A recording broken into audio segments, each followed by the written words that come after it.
afternoon. It's Thursday, May 14th. I'm Laura Cornfield, and this is IBA News broadcasting from Jerusalem. In an apparent terrorist attack, 4 people were injured, 1 seriously, after a Palestinian drove into a hitchhiking post near the Gush Etzion settlement of Alon Shvut a short time ago. The driver, reportedly from Hebron, was arrested a short while later and was handed over to the Shin Bet security service for questioning. Another victim was moderately injured and 2 lightly hurt in the incident.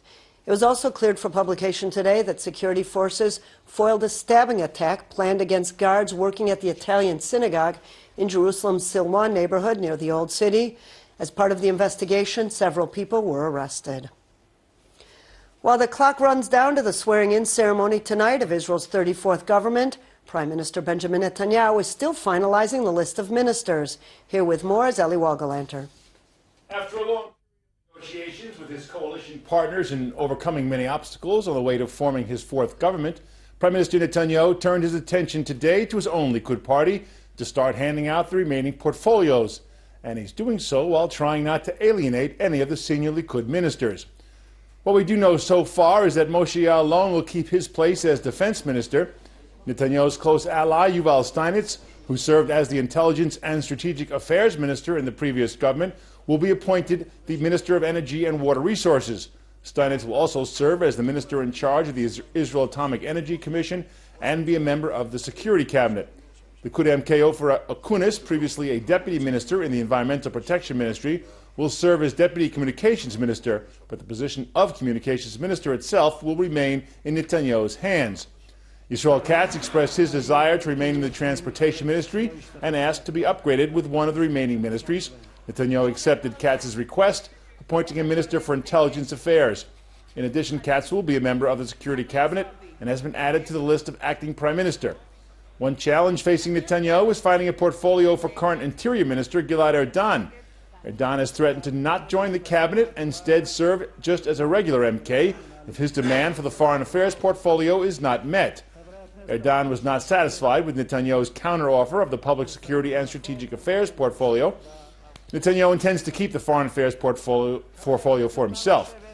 And as if he doesn't have enough headaches, Netanyahu may face other problems with his coalition partners.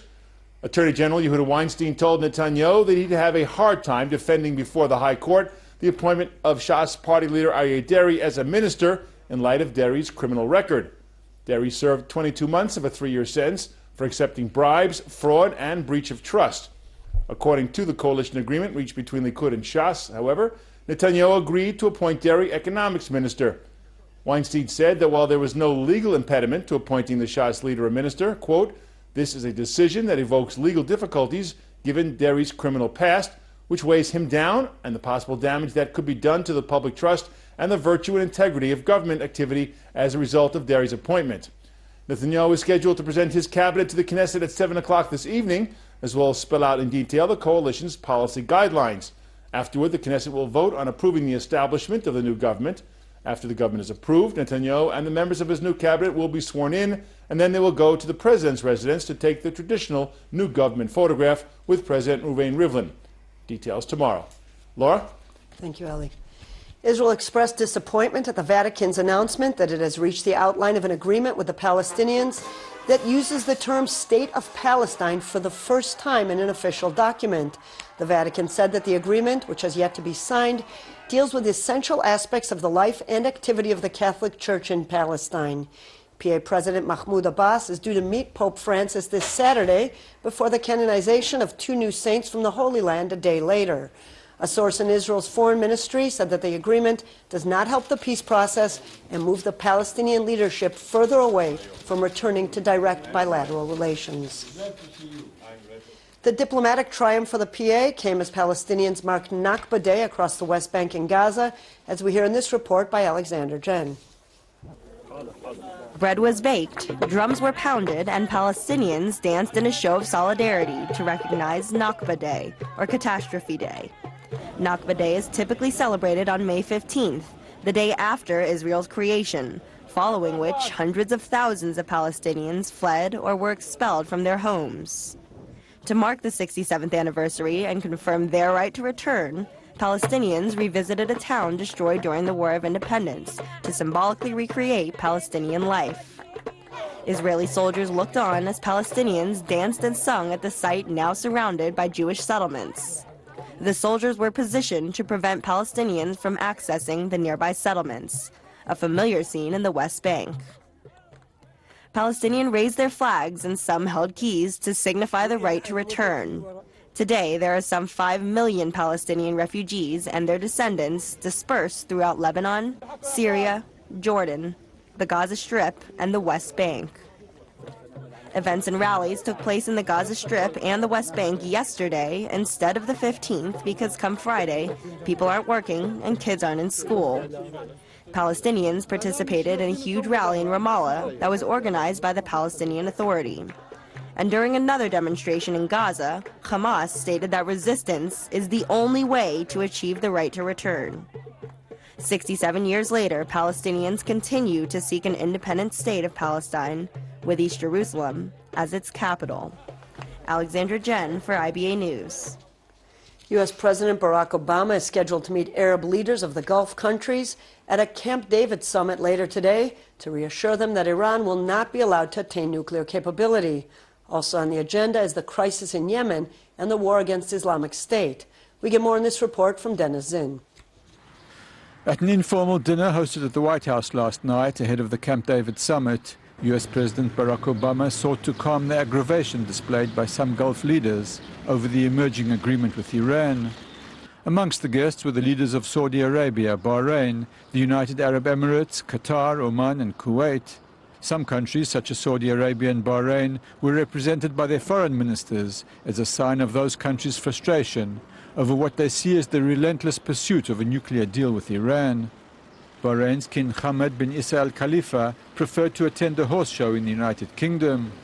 However, the Gulf state's foreign minister, Sheikh Khaled bin Ahmed, said that his king still seeks to bolster friendly relations with the United States. Later, at a meeting in the Oval Office with the Saudi delegation, Obama attempted to downplay the absence of King Salman. He praised the king's efforts in Yemen and in countering extremism. He explained the purpose of the summit. This gives us an opportunity to discuss some of the bilateral issues, including the crisis in Yemen and how we can build on the ceasefire that's been established to restore a process for an inclusive, legitimate government inside of Yemen. And it will also give us a chance to discuss some of the broader issues that will be the topic of the GCC-U.S. summit. Saudi Crown Prince Mohammed bin Nayef thanked Obama for the invitation and said that he is keen to discuss the issues of the fight against the Islamic State, the crisis in Syria, and the need to bring about what he called a more legitimate government in Damascus.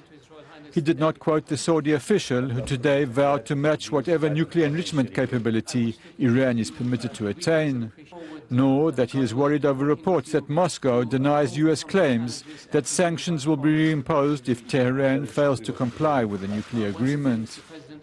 Perhaps all that will come up today in Camp David. Meanwhile, the ceasefire in Yemen is holding, with some scattered firefights around the country. A Yemenite military official warned that he has information that Iran intends to unload military personnel together with the cargo it is bringing to Yemen in the much-publicized humanitarian ship. Dennis Zinn, IBA News.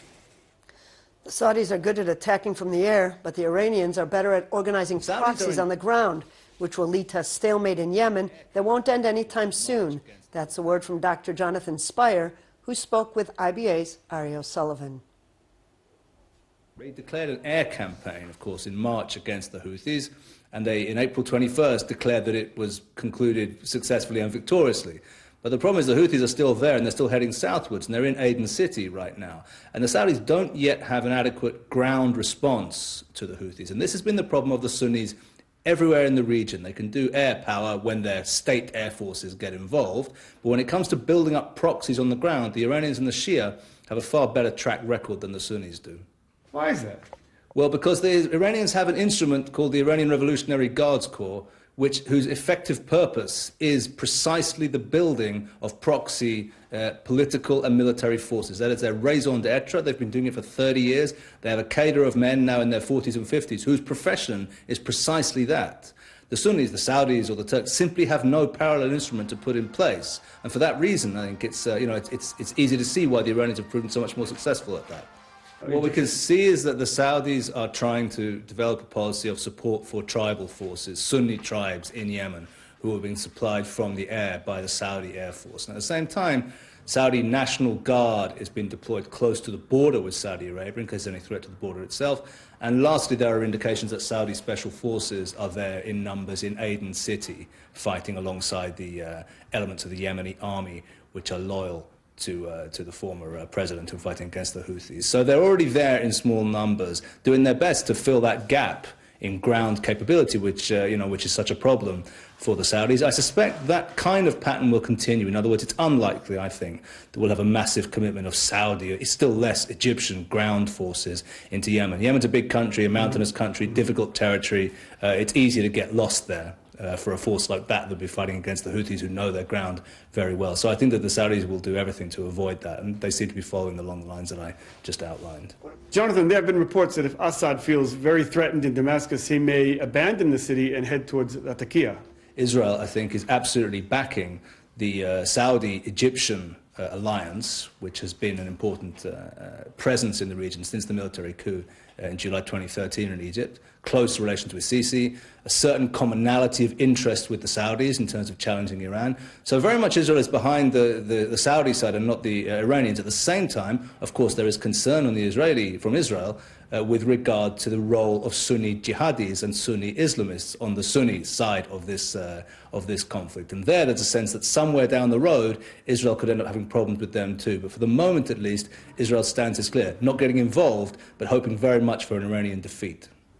Some 2,000 villages in South Lebanon have been turned into military strongholds, stockpiled with 100,000 short-range rockets capable of hitting northern Israel, several thousand other missiles that can reach the center of the country, and hundreds more that can strike anywhere in the Jewish state. The specifics of the Hezbollah arsenal were presented to foreign media by an Israeli official in unusually detailed allegations that drives home Israel's warning that civilians there risk bearing the brunt of any future war. A senior Israeli intelligence official even showed foreign correspondents aerial photographs of two of the villages with dozens of locations of alleged rocket silos, tunnels, and anti-tank and gun nests marked out. The army, however, refused to allow publication of the images. The official said that weapons were provided by both Iran and Syria and had been transferred to Lebanon through Syrian territory. In 1 hour from now, Tal Kadoshim will be buried in the military cemetery in Tiberias. The body of the 21-year-old border police officer from Poria Elite was found last night in the Sea of Galilee and transferred to the forensic lab for identification. Kadoshim went missing during Passover after the jet ski he was riding was hit by the side of a boat off the coast of Ein Gev. For more than a month, police officers, border police, and volunteers have been searching for his body, which was found at a depth of around ½ a meter at the bottom of the sea.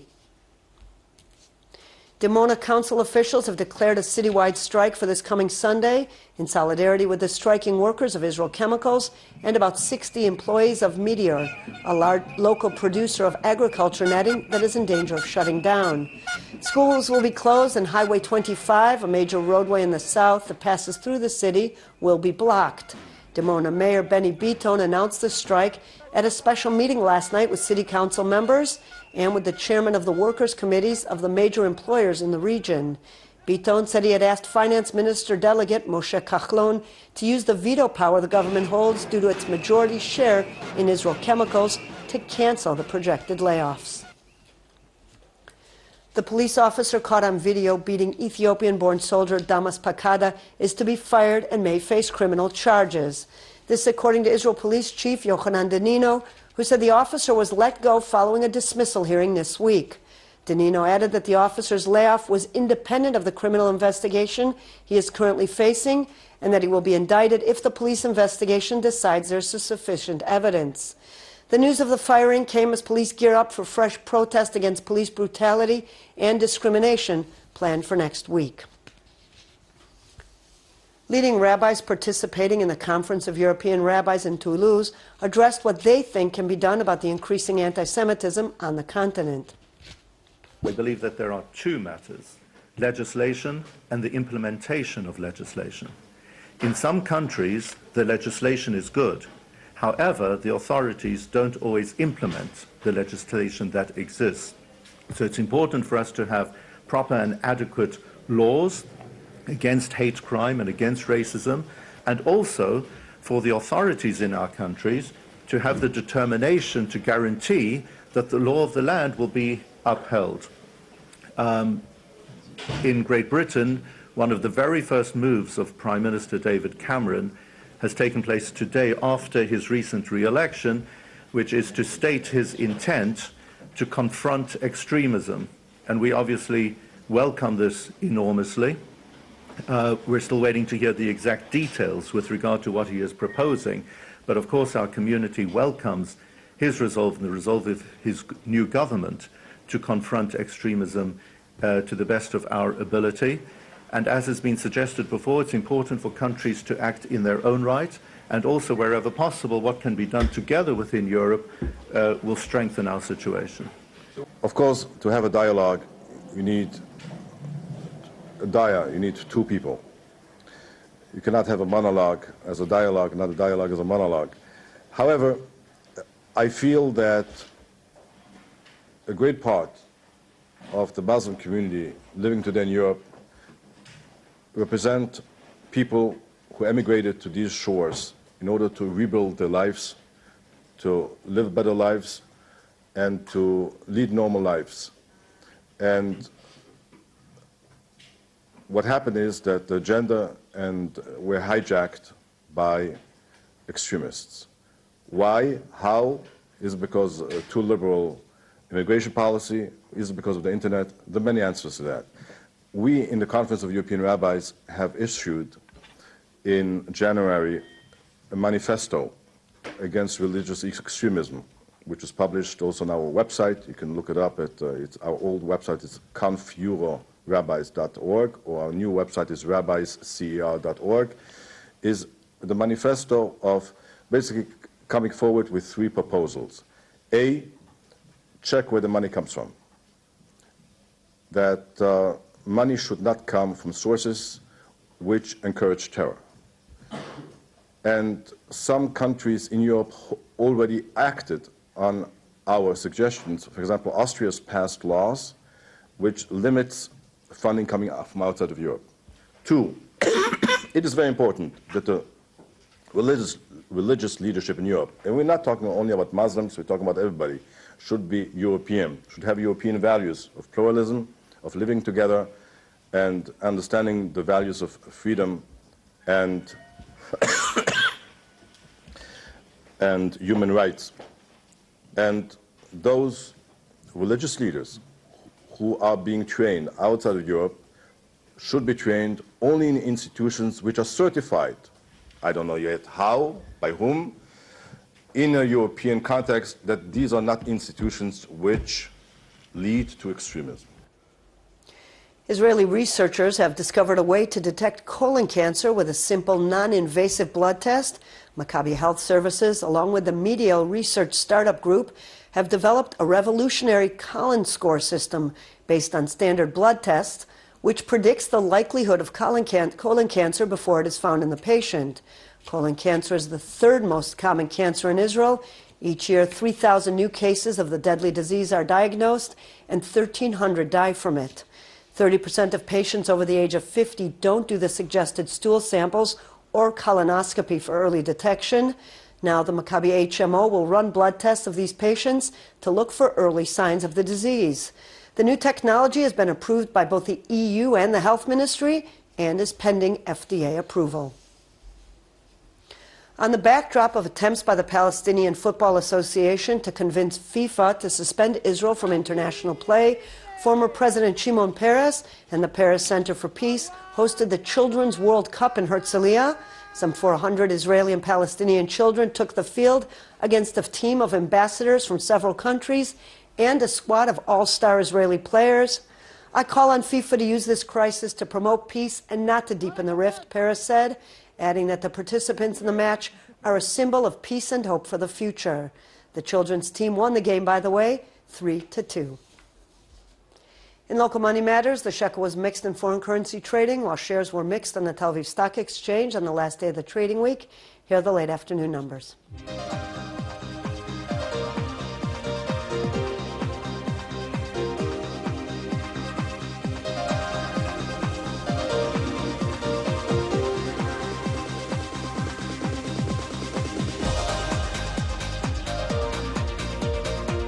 Turning to the weather forecast, and the prediction is calling for a slight rise in temperatures tomorrow. Here are the highs and lows for the next 24 hours at home and abroad.